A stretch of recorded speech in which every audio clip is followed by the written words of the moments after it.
మనసుకు యెస్. వ్యతిరేక భావాలు ఇష్టముండదు. దాని ఇష్టం వచ్చినట్టు ఉండాలి గానీ, దానికి వ్యతిరేకంగా ఏదన్నా ఉంటే ఇష్టం ఉండదు. అందుకే దాని దృష్టి మొత్తం అటు పెట్టి ఏదైతే వ్యతిరేక భావమో దాని చుట్టూ తిరుగుతూ ఉంటుంది. అవే ఆలోచన వస్తూ ఉంటాయి మనకి. తిరిగి తిరిగి ఆలోచన రూపంలో ఇక్కడ నింపుతుంది. ఆ ఇష్టం లేనియన్నీ ఇక్కడ నింపుతుంది. దానికి అనుకూల వాతావరణం వచ్చేదాకా ఆ ఇష్టం లేని దాని చుట్టూ తిరుగుతూనే ఉంటుంది. ఎప్పుడైతే ధ్యానం మొదలు పెడతామో, అప్పుడు దానికి ధ్యానం మొదలు పెట్టగానే మనసుకు అనుకూలమైన వాతావరణం వచ్చేస్తుంది. వెంటనే ఆ వ్యతిరేకత అనేది పోతుందనమాట. ఒక మనిషి మీద గాని, ఒక సరికాని ఆలోచన మీద గాని వ్యతిరేకత పోతుంది.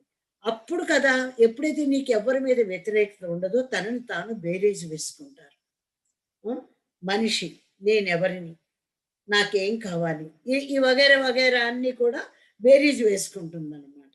ఈ మనస్సు ఇంకొక వీక్‌నెస్ ఉందండి. కోరికలకు బానిస అవుతుంది.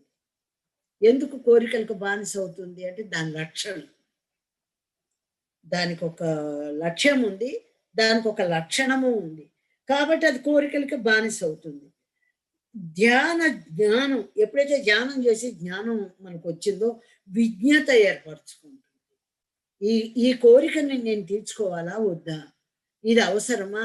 అన్న విజ్ఞత వస్తుంది. బుద్ధి వికసిస్తుంది. బుద్ధి అందరికీ ఉంది. కానీ అది వికసించలేదు.